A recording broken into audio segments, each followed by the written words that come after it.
Kinilala ng BIR or Bureau of Internal Revenue si Showtime host Wise Ganda kamakailan lamang bilang isa sa mga top taxpayers ng Quezon City nitong nakaraang taon 2024 nitong nakaraang Miyerkules, March 5. Pinaadalahanan ni Vice ang mga Pilipino tungkol sa kahalagahan ng pagbabayad ng tamang tax or buwis at kasabay naman nito ay ipinaalala rin niya na kinakailangang singilin ang pamahalaan ukol sa kung saan napupunta ang buwis. Ayon kay Vice, karapatan natin na bayaran ng buwis dahil dito malilift ang buhay ng mga Pilipino. Pero after natin magbayad, tatanungin naman natin sila saan napupunta ang mga tax na ibinabayad natin.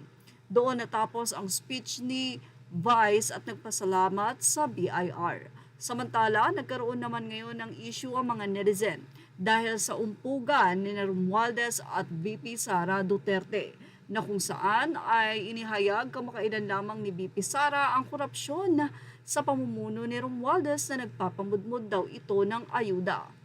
Kaya ang mga netizen, kanya-kanya ding reaksyon. May maka-administrasyon, may maka-Duterte.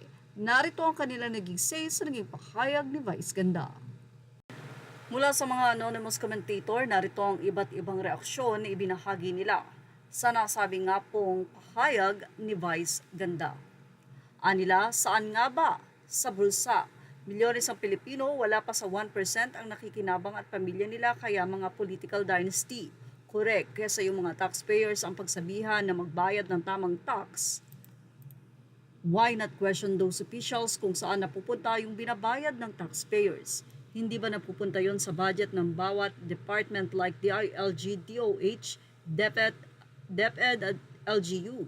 Say naman ng isang netizen, naniniwala kapatid basis na ang taxes natin ay napupunta sa budget. Yup, 1249 lalo na sa DILG kaya taon-taon sinisira nila yung kalsada. Hehehe. Pwede siguro siya magtayo ng foundation and support the least fortunate para sure siyang kung saan napupunta ang taxes nga.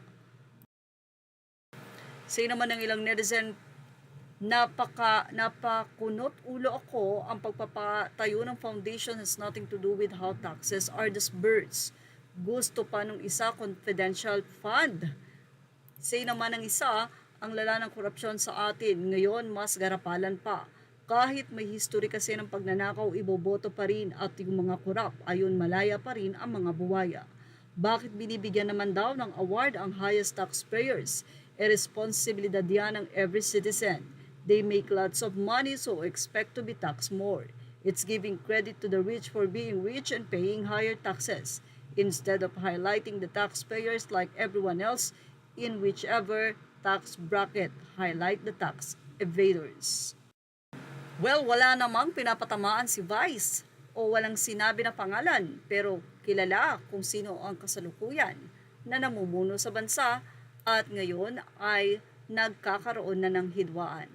Yan ang ating Showbiz Snap update. Thank you for watching. Images are all credit to the rightful owners. Please like, share, and subscribe.